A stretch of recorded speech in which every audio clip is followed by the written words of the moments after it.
This brief video is an introduction to the 5 skill sets, what they are, why they are important, and our vision for the future. It all started in 2002 when CRS joined SEAT to study approaches for linking vulnerable smallholder farmers to markets. As part of this process, CRS and SEAT undertook a study tour. The purpose was to identify characteristics of successful groups. The team interviewed 40 groups, 1,000 members on 3 continents. They observed universally that groups were seeking a combination of 5 key skill sets. The study was completed in 2006, and CRS published a field guide the following year. 2 more partnerships began in 2008. Cornell University began teaching a graduate class on this subject, and students partnered with CRS in the field to test and improve the training modules. CRS also began a partnership with NetHope, a consortium of NGOs and ICT companies who have provided computers, software, and support for training and data collection in the field.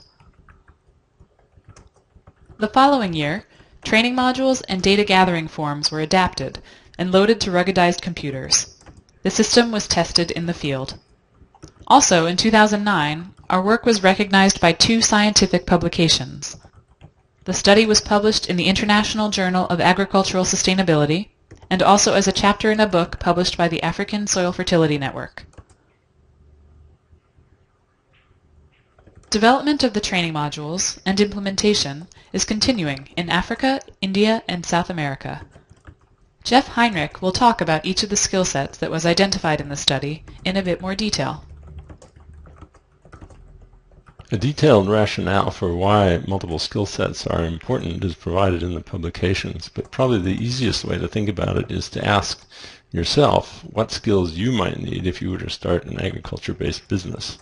You'll quickly see that there are a wide range of skill sets that are needed. The first skill set was group organization and management.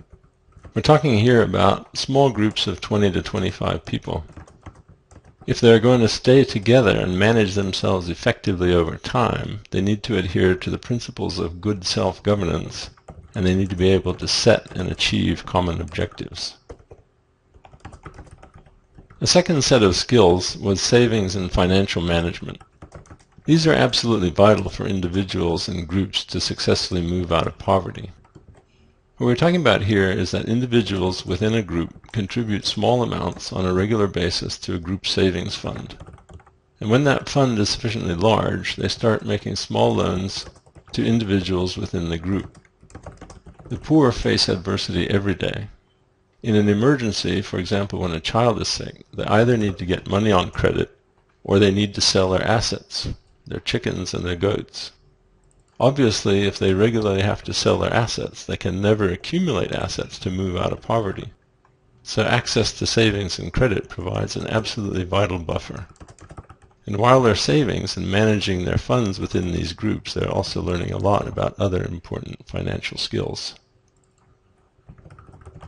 Basic business and marketing skills are obviously important if people are going to engage effectively with markets.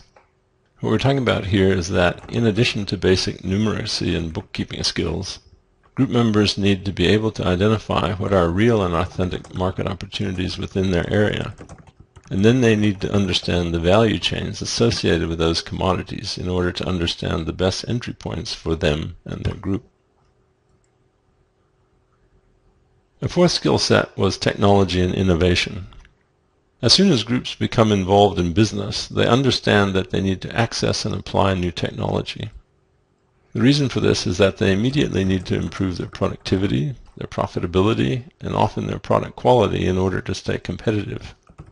What they really need to know within this skill set is where they can access the relevant information within their communities, how to systematically evaluate that technology, decide what's most relevant in their system, and then how to apply those innovations within their system to achieve the results that they want.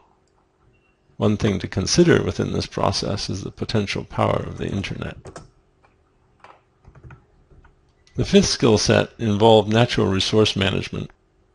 Everyone is aware that natural resources are disappearing very rapidly, especially in the rural areas of the developing world.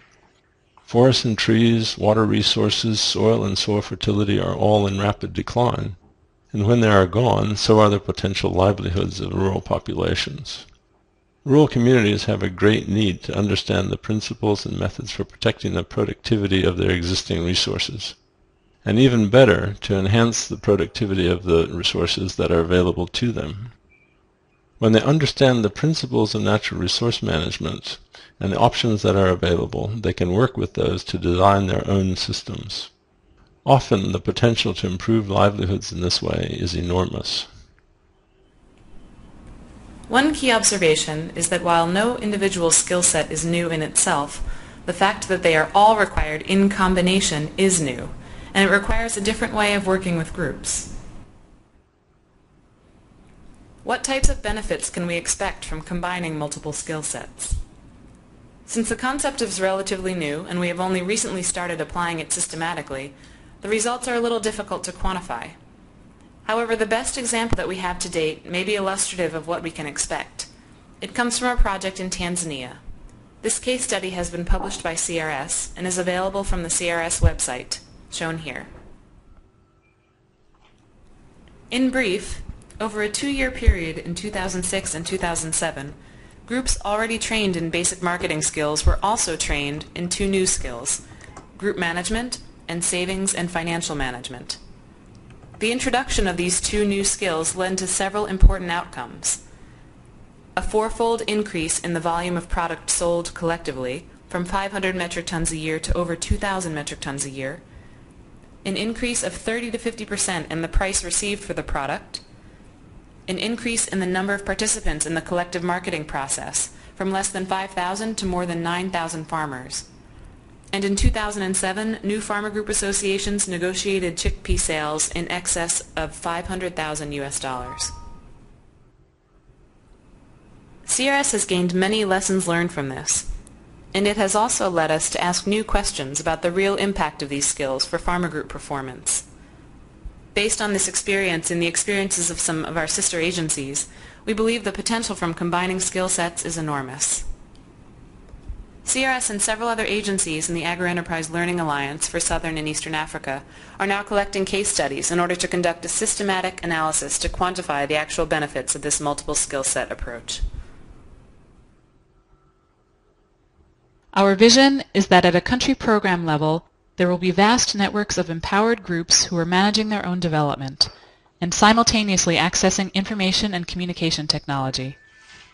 CRS and our partners will provide knowledge and information on a range of subjects, such as health and well-being and financial growth. The groups utilize this information and move steadily toward economic well-being and food security. We want to make our training modules widely available to PBOs, extension agents, and governments.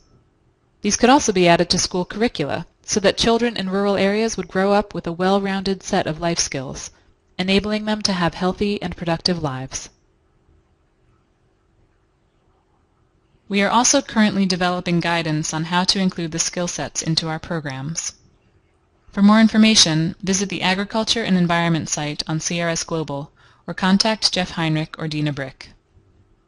We have also included a link to the video on how CRS Great Lakes Cassava Initiative is using some of these training modules to train extension workers and farmers. The content of this presentation was written by Jeff Heinrich. Production and additional design assistance provided by Workforce Development.